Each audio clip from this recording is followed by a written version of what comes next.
ഇത് Nissan പാട്രോളിൻ്റെ rear സീറ്റാണ്. ഇത് അഡ്ജസ്റ്റബിൾ ആണ്, ഇലക്ട്രിക്കൽ അഡ്ജസ്റ്റബിൾ സീറ്റാണിത്. അപ്പോൾ കസ്റ്റമറിൻ്റെ കംപ്ലയിൻ്റ് എന്ന് പറയുന്നത് റിയർ സീറ്റ് വർക്കാവുന്നില്ല, ഫോൾഡ് ചെയ്യാനും പറ്റാത്തതാണ് കംപ്ലയിൻറ്റ്. അപ്പോൾ നമ്മൾ ചെക്ക് ചെയ്തപ്പോൾ മോട്ടറിനകത്ത് 3 ടീത്തുകളാണ് വരുന്നത്.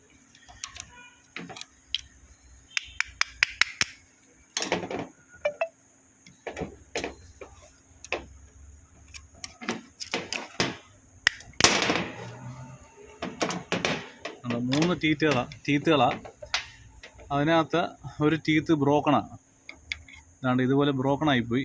ഇത് ഇവിടെ റൊട്ടേറ്റ് ചെയ്യുമ്പോൾ ഈ ഭാഗത്ത് വന്ന് സ്റ്റക്കായിട്ടാണ് നിൽക്കുന്നതാണ് കംപ്ലയിൻറ്റ്. ഇത് പിന്നെ മോട്ടർ വർക്കാവത്തില്ല. ഇതാണ് ഇതിൻ്റെ കംപ്ലയിൻറ്റ്. ഇതിന് വലിയ പ്രശ്നമൊന്നുമില്ല, ഇത് ഓക്കെയാണ്, ഈ ടീത്ത് ഓക്കെയാണ്. പക്ഷേ ഇത് മാത്രമായിട്ട് മാറാൻ കിട്ടത്തില്ല. നമുക്കിപ്പോൾ പറ്റുന്നതെന്ന് പറഞ്ഞു കഴിഞ്ഞാൽ ഈ മോട്ടർ അസംബ്ലി മാറുന്നതാണ് പറ്റുന്നത്.